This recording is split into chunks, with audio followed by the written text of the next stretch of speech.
안녕하세요. 즐거운 라디오입니다. 자, 오늘은 삼성전자, TSMC, 그리고 ASML의 EUV 장비 확보 전쟁이라는 이야기와 그 다음에 전자권 전환, 그리고 방위비에 대한 이야기를 여러분들과 한번 나누어 보고자 합니다. 최근 삼성전자가 어떻게 움직이고 있는지 혹시 여러분들은 알고 계신가요? 우선 삼성전자 이재용 부회장이 이 네덜란드 반도체 장비 업체죠, ASML 방문 등 글로벌 경영 행보를 마치고 어제자 14일이죠 귀국을 했습니다. 이재용 부회장은 이 ASML 경영진과 직접 만나 이 반도체 미세 공정의 필수적인 극자외선, 즉 EUV 장비 공급 확대를 논의한 것으로 알려지고 있는데요.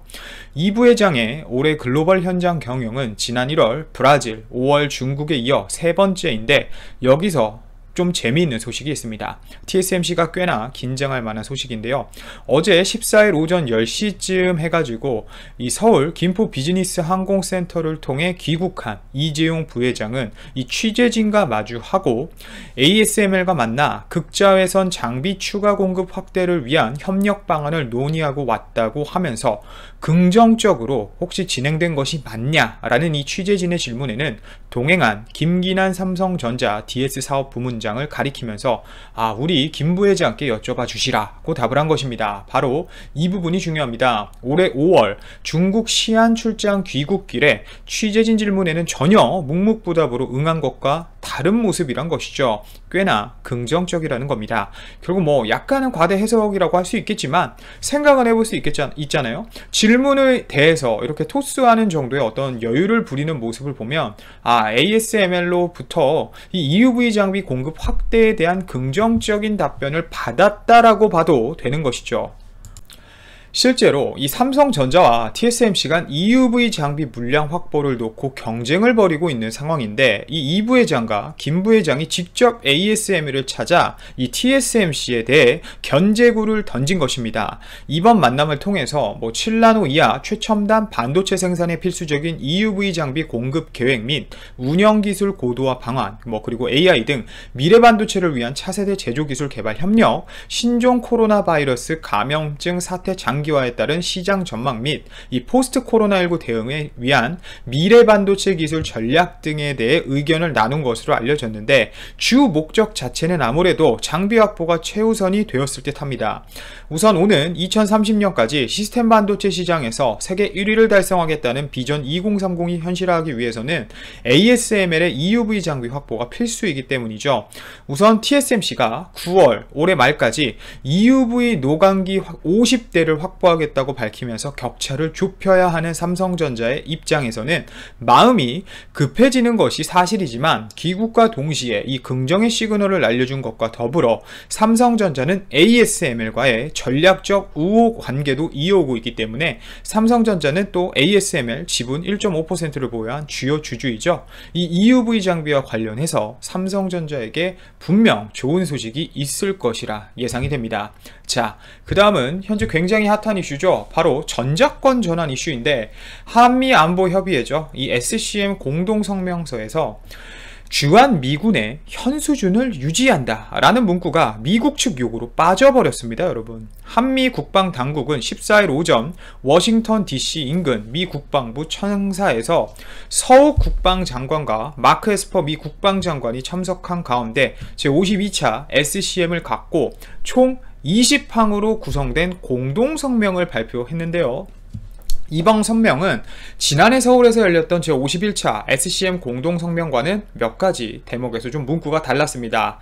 가장 큰 변화가 바로 주한미군 병력 수준에 관한 것인데요. 지난해 공동성명 7조에는 에스퍼 장관은 현 안보 상황을 반영해서 주한미군의 현 수준을 유지하는 겁니다. 전투준비 태세를 향상시키겠다라는 공약을 재확인하였다라는 이런 문구가 들어 있었습니다. 물론 당연히 그 이전에도 해마다 같은 내용이 반복해서 포함되어 있었죠. 주한미군 수를 줄이지 않겠다, 유지하겠다라고 말이죠. 하지만 지금 문제가 되고 있는 이번 제52차 공동성명에는 이 대목이 쏙 빠졌습니다.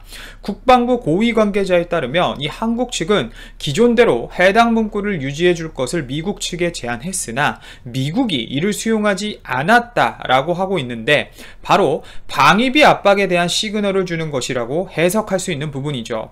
하지만 이에 대해 미국은 또 해명에 나섰는데요. 미 국방부 측은 에스퍼 장관은 이 상호 방위 조약에 명시된 대한민국의 연합 방위에 대한 미국의 흔들림 없는 공약을 재확인하였다라는 이 문구에 주한미군 주둔에 대한 약속이 포함됐다고 설명하면서 양해를 구하고 우리 측도 동의했다는 것인데, 자 여러분, 기존의 항목에서 수를 유지한다, 주한미군 수를 유지한다와 방금 말씀드린 이 주한미군 주둔을 약속한다, 이 두 가지 의미는 누가 봐도 사실 다른 이야기입니다. 예를 들어 10명만 딱 박아두고 주둔하게 해둬도 그게 주둔이니까요.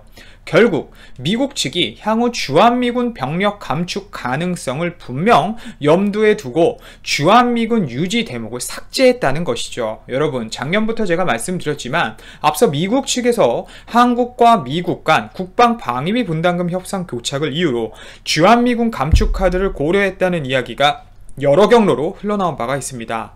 트럼프도 사실상 대놓고 얘기할 정도로 말이죠. 미국이 전세계 해외주둔 미군의 이 전략적 재배치 차원이라고 진화에는 나서고 있으나 이 주한미군 병력 규모를 협상의 구실로 사용한 정황이 곳곳에서 드러나기도 했어요. 실제 이는 우리가 독일만 봐도 알 수 있습니다. 독일에서도 실제 미군을 감축했고 트럼프는 이에 대해 적절한 방위비를 독일이 내지 않고 있다. 독일은 돈을 많이 버는데 돈을 안 내고 있다 라는 이야기를 했기 때문이죠. 그리고 또 문제가 있습니다. 이번 성명에서 또 달라진 부분은 전시작전 통제권, 지금 핫한 이슈죠. 전작권 전환 계획에 관한 문구인데, 지난해에는 양국 장관이 2020년에 미래연합사에 대한 완전 운용 능력 평가를 추진하기로 결정했다고 구체적인 이 전작권 전환을 위한 평가 시점을 명기했으나, 이번에는 오히려 에스퍼 장관은 우선적으로 한국의 획득 계획에 대한 이해가 필요하다는 점에 주목하였다라는 이런 좀 애매한 문구가 삽입되어 있는데요.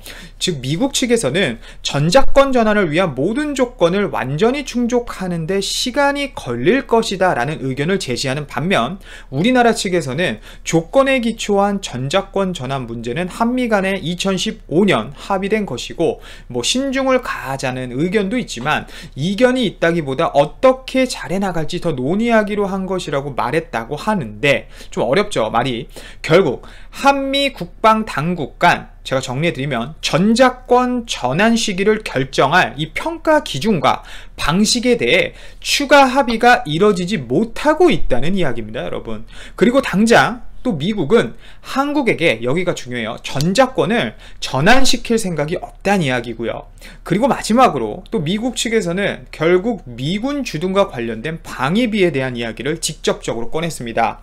SMA 합의가 늦어지면 주한미군의 현재 수준 유지를 보장할 수 없다는 압박으로도 해석될 수 있는 발언을 해버린 것이죠. 한편 이날 양국 국방장관의 공동 기자회견이 긴급 취소돼 양측의 이견이 작용한 것 아니냐라는 해석을 많이 낳고 있습니다. 지금도 실시간 검색어에 매우 빠르게 올라오고 있는데, 하지만 우리나라 국방부 관계자는 미국 측의 내부 사정으로 취소된 것이라고 적극 부인하고 있습니다. 실제 에스퍼 장관은 지난 8월 이후 다른